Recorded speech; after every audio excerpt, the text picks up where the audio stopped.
Espace TV. Espace TV, le 10 minutes.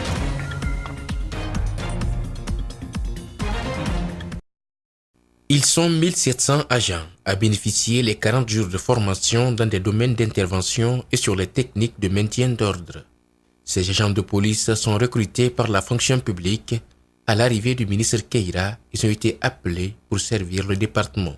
C'est avec gaieté de cœur que je réitère à l'ensemble ici présent de toutes les unités des différentes CMIS de la capitale vraiment nos chaleureuses et vives félicitations. Ces agents formés dans le maintien d'ordre seront répartis entre les 7 CMIS de la capitale en vue de renforcer la police guinéenne dans sa structure. Parmi eux, on peut compter bon nombre de filles. Tout ce qu'un sortant d'une école militaire peut faire en ordre serré, que ce soit le défilé, le gauche-gauche, droite, demi-tour, ils savent le faire tous. Donc c'est ma satisfaction totale parce que quand on les rassemblait les mois passés, ils étaient tous la civile. Même pour les regrouper, c'était tout un problème. Mais à l'instant, il suffit seulement de craquer le doigt et vous allez les voir alignés dans l'ordre, en ligne et en colonne. Il existe également des médecins, journalistes, juristes et enseignants. En un mois de formation, ils ont pu s'adapter aux règles de base de la police. Des fonctionnaires, des hauts cadres de la hiérarchie A, A1, A2, A3, vous connaissez ces licences, ces doctorats, qui sont là, qui acceptent de se mettre en culotte, se faire courir par des brigadiers de police, se faire baïoter par des brigadiers de police pendant un mois, ils sont plus engagés que jamais. Les encadreurs des différentes compagnies sont heureux de voir les agents désormais opérationnels. Ils sont appelés à maintenir la sécurité dans le pays.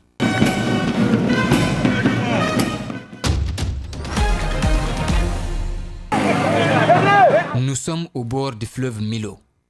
Des citoyens venus pour accueillir le chef de l'État à l'occasion de la pose de la première pierre de construction des voiries urbaines à Kéroane.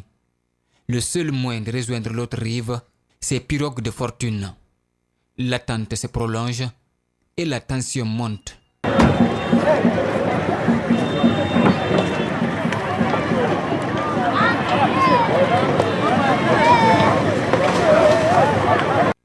Personne ne veut rater l'événement. Soudain, des vieilles femmes, des nourrices et des enfants se jettent dans le fleuve. Des images surréalistes, mais fréquentes ici, même si parfois des cas de noyade sont enregistrés. Et nous souffrons beaucoup ici. Il y a souvent, il y a des véhicules qui descendent dans le fleuve, et il y a des motos qui descendent dans le fleuve. Il y a des hommes qui perdent leur vie dans le fleuve ici. Pour rejoindre Banankoro, la sous-préfecture la plus animée de Kéroane, il faut traverser ce fleuve. À l'absence d'un pont, ce sont ces pirogues artisanales et cette barque vieille de 56 ans qui assurent le relais.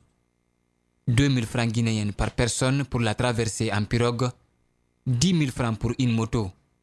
La barque assure la traversée des véhicules à raison de 50 000 francs pour les poids légers et 150 000 pour les camions. Ces piroguiers travaillent la journée. En cas d'urgence, le pire est à craindre. Quand tu prends un malade à Banankoro, pour arriver à Banankoro, quand tu arrives ici à Kéroane, quand tu arrives ici à 20h, ça trouve qu'il n'y a pas de passage. Bon, souvent, les piroguiers, ils rentrent très tôt. Bon, souvent, les malades même, certains malades meurent ici, parce qu'il n'y a pas de traverse.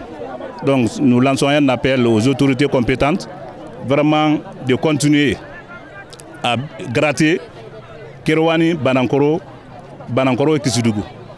L'appel semble être entendu. Les travaux de construction d'un pont sur ces fleuves ont démarré. Il mesure près de 85 mètres sur 10 et demi. Le coût du projet est estimé à 70 milliards de francs guinéens. Si le délai d'exécution des travaux est respecté par l'entreprise marocaine, dans 1 an et demi, ce calvaire sera un lointain souvenir pour les usagers de cette route. Se procurer d'une eau potable était la grande aspiration des habitants d'Adamasouria, de Fokibo et de Kankan village, dans la commune urbaine de Fria.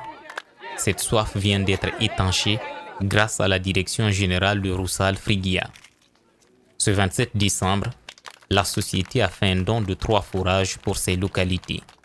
Cela fait suite à la reprise des activités de l'usine il y a seulement 6 mois. À cela, le directeur général de Rusal ajoute des raisons qui les ont poussés à venir en aide à ces populations. Компания «Русал» и завода «Фригея» все окрестные населения получают доступ к качественной питьевой воде. Mesdames et messieurs, d'après l'Organisation mondiale de la santé, 3/4 des maladies infectieuses dans le monde entier sont transmises à l'homme à travers l'eau de mauvaise qualité. Et chaque année, ces maladies emportent plus de 25 millions d'hommes sur la planète. Aujourd'hui, nous mettons fin à ce problème dans votre localité.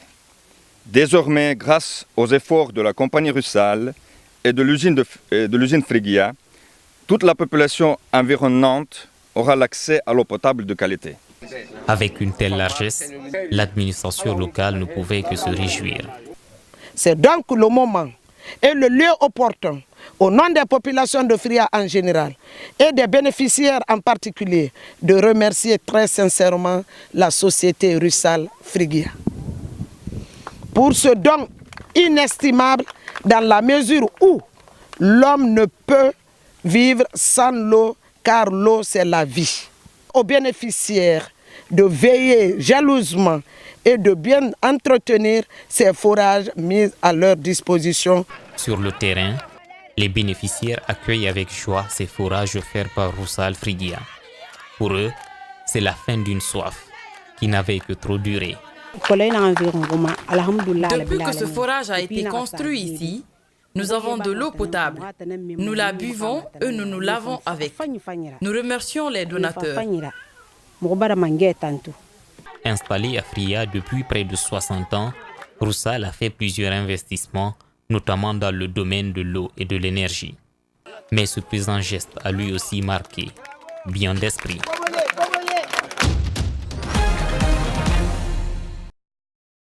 Cent ans d'existence, un siècle de combat du Lions Club dans la lutte contre le diabète, la malnutrition, le cancer infantile, la malvoyance. La structure œuvre également dans la protection de l'environnement. Cette fois-ci, le Lions Club Guinée offre 2 véhicules 4x4, 10 motos, des équipements et produits médicaux au ministère de la Santé. 253 millions de personnes sont aveugles ou atteintes de déficience visuelle. 1 milliard sont affectés par la myopie ou des pathologies nécessitant le port des lunettes.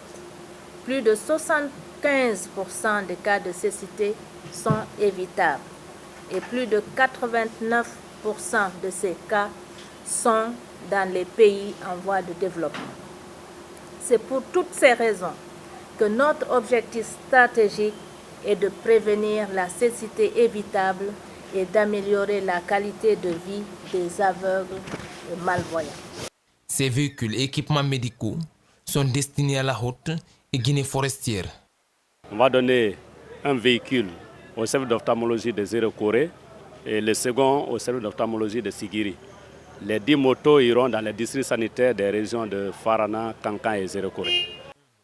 Une aubaine pour le gouvernement qui salue ce 10e geste du Lions Club et rassure de l'utilisation rationnelle du don. Ça doit servir dans l'intérêt supérieur du peuple de Guinée et surtout de ses malades. Et la technique de stratégie avancée, ça veut dire que les malades ne bougent pas. Ils restent à domicile et ce sont les soignants qui y vont. Et pour y partir, justement, voilà des moyens importants que le Lions Club vient de mettre à la disposition de ces équipes. Du 1er au 4 mai 2019, la Guinée devrait abriter pour la première fois la convention multidistrict K103, une cérémonie à laquelle Mbalou Cissé sera couronné gouverneur après feu George Gandhi Faragate Tunkara.